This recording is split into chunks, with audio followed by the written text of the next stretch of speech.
Olá pessoal, bem-vindo a essa nossa parte 2 da aula 4. Nessa aula a gente vai ver basicamente os conceitos de perspectiva e cortes, certo? Cortes no desenho mecânico. O que é uma perspectiva? Basicamente é a ciência da representação gráfica dos objetos como vistos pelos nossos olhos. Na primeira parte da aula a gente falou de projeção. O que é projeção? Você vai projetar em verdadeira grandeza as faces do objeto, certo? Nas vistas frontais, lateral esquerda, lateral direita e superior, certo? Que são os primeiro e terceiro diedro.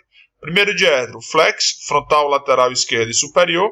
Terceiro diedro, FLDS, ou seja, frontal, lateral direita e superior.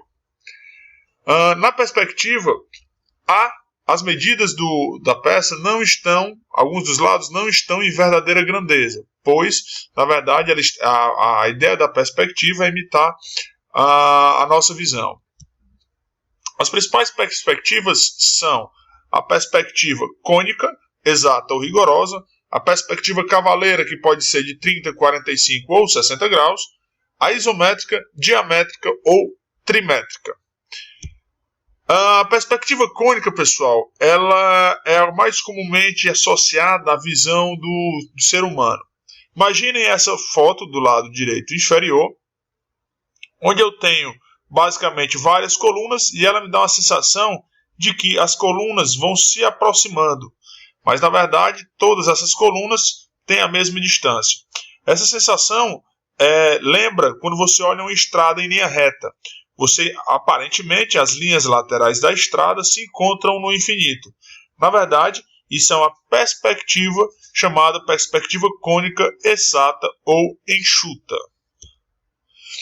A perspectiva cavaleira, pessoal, de 30, 45 e 60, na verdade, ela tem reduções nas profundidades do desenho. Por exemplo, esse cubo aqui, ele está representado com suas medidas reais, 6 centímetros, 6 centímetros e 6 centímetros de profundidade. Isso daqui, na verdade, não é uma perspectiva. Por quê? Porque a perspectiva, essa medida aqui de 6 centímetros, deveria ser reduzida para manter uma proporcionalidade e aparentar-se com a visão a olho nu.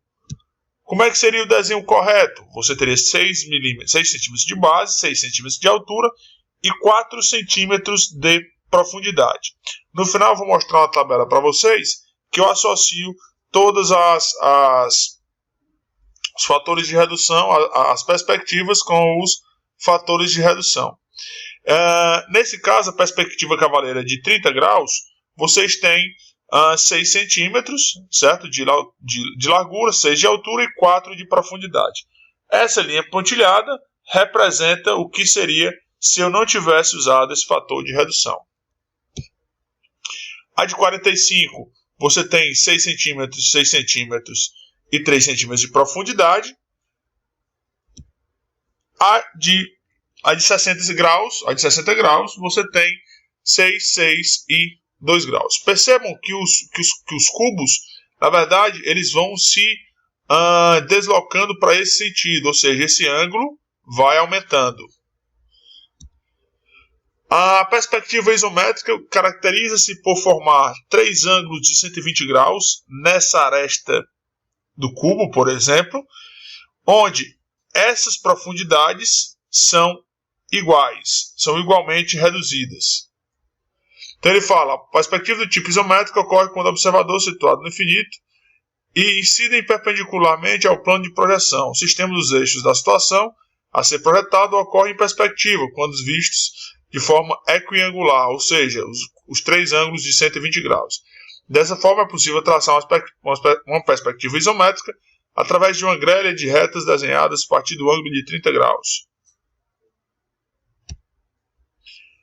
Aqui, nos desenhos de perspectiva tipo isométrica, as medidas dos três eixos terão coeficientes de redução iguais representados pela visualização da projeção do plano de projeção. O valor do coeficiente de redução é de 0,816, ou seja, aproximadamente 0,82. Certo? Essas arestas são reduzidas em 0,82, pessoal. A perspectiva dimétrica e trimétrica. A dimétrica, nas perspectivas dimétricas, os eixos fazem 2 ângulos iguais, diferente da isométrica. ocasionando dois coeficientes de reduções iguais. A perspectiva trimétrica, todos os ângulos são diferentes entre si e não há fator de redução igual. Todos os três fatores de redução são distintos. Vistas em corte, pessoal. As vistas em corte, elas são... Para que são usados os cortes, pessoal? Alguns detalhes de peça. Só um minutinho, pessoal, acho que aqui não tem a tabela, mas vamos lá rapidinho. Fator de redução da perspectiva cavaleira. Na perspectiva cavaleira, essa medida da profundidade, ela é 2/3,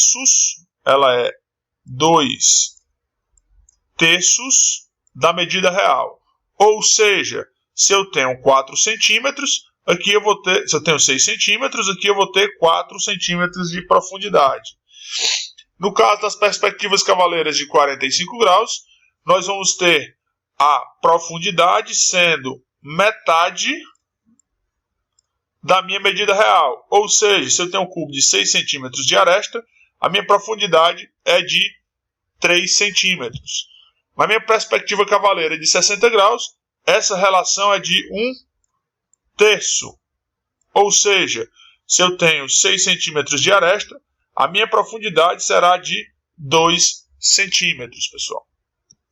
Voltando para relação aos cortes, quando a peça deve ser a ser desenhada possui muitos detalhes, né, internos, detalhes invisíveis, as projeções ortogonais terão muitas linhas tracejadas e poderão dificultar a interpretação. Logo, pessoal, se definiu o que? O corte. O que é que o corte faz? O corte, você efetivamente vê o detalhe interno da peça. Por exemplo, imagine essa peça cheia de detalhes e, na verdade, você desenhou essas vistas, vista superior, vista, na verdade, superior, frontal e lateral esquerda, lateral direita, e você não vê os detalhes internos. Você tem uma série de linhas aqui, ó, que, na verdade, não definem claramente as medidas da sua peça. Dá uma certa confusão, porque são linhas internas que você começa a se confundir com os detalhes da peça. E o que aconteceu? Foi definido o corte. Por exemplo, esse corte AB. O que acontece? Você faz o corte sempre na vista superior, né? Você indica o corte, nesse caso aqui, na vista superior. Você faz o corte do tipo AB. Ou seja, você tem essa peça cortada nesse plano, certo? Que é indicada por essas setas. E você tem um detalhe interno. Por que essas linhas, em vez de ser tracejadas, passaram a ser sólidas? Que é como se você seccionasse esse sólido nessa região. Aqui você tem as achuras, que define o quê? A área do material que foi cortado, a área efetivamente cortada, que seria essa área aqui, ó. Certo? Aí, ó. O que acontece? Ele fala, ó, a figura abaixo mostra a aplicação do corte, onde pode ser observado que a projeção da vista de frete corresponde àquilo que é visto, na direção indicada a partir do plano AB, conforme a gente viu. Linha de corte, pessoal. A linha de corte pode indicar o local onde a peça será cortada. A linha de corte é uma linha grossa constituída de traços e pontos de identificação, pode ser com letras, colocados nas suas extremidades. O sentido da observação é identificado por as retas perpendiculares, ou seja, essas setas, indicam o sentido da visão.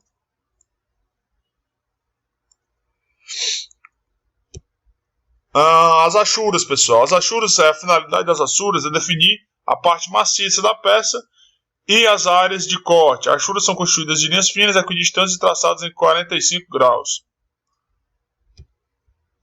O espaçamento entre as achuras deverá variar do tamanho da área a ser achurada. Quando a área a ser achurada for grande, pode-se colocar achuras acompanhando o contorno, né? Como é o caso da parte C da minha peça. Havendo necessidade de fazer uma inscrição na área achurada, deve-se interromper a achura para deixar bem nítida a inscrição feita. No caso, essa cota aqui de 50 milímetros, 50 centímetros, que seja.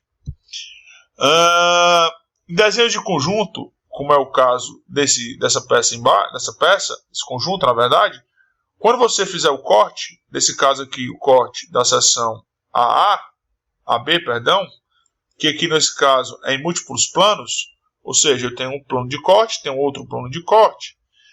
O que é que acontece, pessoal? Você tem que definir como o material, as achuras em ângulos de 45 graus, só que em direções diferentes e em distâncias diferentes, para que você consiga ver as diversas peças. Que ele fala, nos desenhos conjuntos, as peças adjacentes devem ser achuradas em diferentes direções. A vista em corte com variação de direção e dos espaçamentos das achuras permite a identificação dos limites de cada uma das peças. Existem alguns específicos para a achura. Esse aqui é de ferro fundido, a rachura de aço, cobre, latão e bronze, alumínio e ligas leves, borracha, plástico, isolantes, chumbo e zinco. São alguns exemplos de achuras que definem um material. Vistas em corte, que é na posição o observador vê os furos redondos, nem o furo quadrado da base. Nesse caso aqui, ó, para que esses elementos sejam visíveis é necessário imaginar o corte. Ou seja, essa parte aqui, ó, para que você consiga enxergar, você tem que o quê? Fazer o corte da peça, seccionando, tendo o corte AA, nesse caso aqui, definido por essa linha de corte, e você consegue ver a área achurada do meu desenho.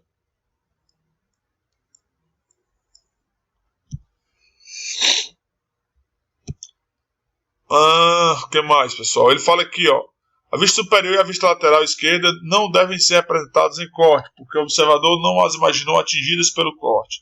Sob a vista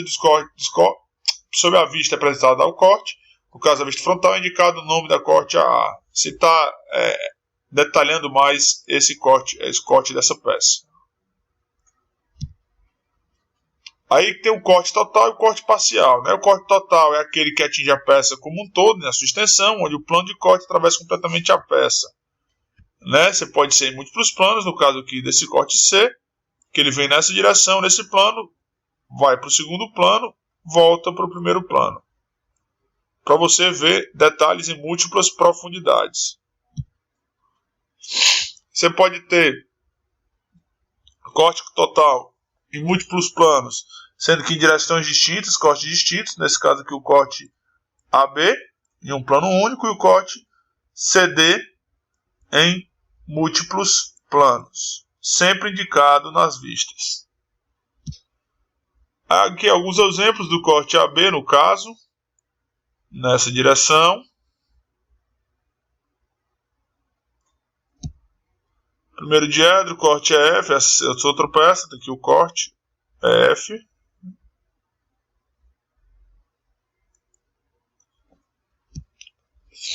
E é isso, pessoal. Espero que vocês tenham gostado. Qualquer dúvida, inscrevam no canal, curtam o vídeo, compartilhem. Valeu, até a próxima aula.